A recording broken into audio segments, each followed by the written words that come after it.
so I totally forgot to show this to the 6th grade class, so I'll show it to you right now. How electricity flows using potential differences. So in reality, you know that, where's my little object? Do I have it somewhere? I don't. We'll use this. You have some friction. So if you take this object right here and you put it right there, and you change the height a little bit, it's not going to go anywhere.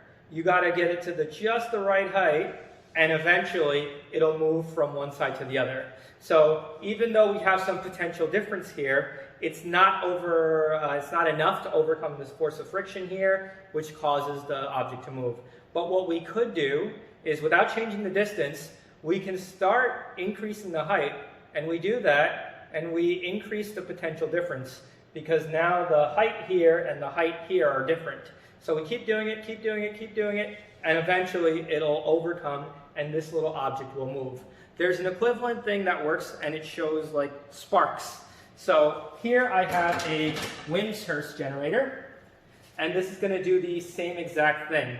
Let me just put the charge out. So what we have is like one side of the beam and then the other side of the beam, and this little device, when you turn it, it's going to build up charge.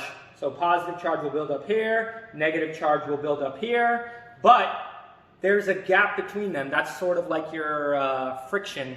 So just because I start putting potential here, so this side's going to get up and this side's going to build up negative charge.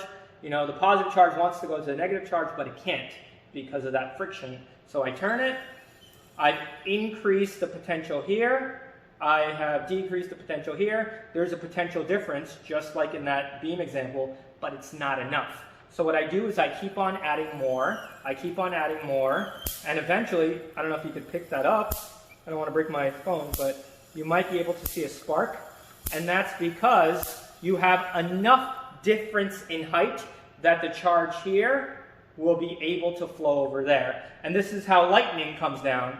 So what happens with the clouds is that they build up all this charge. They're going to build up all the charge.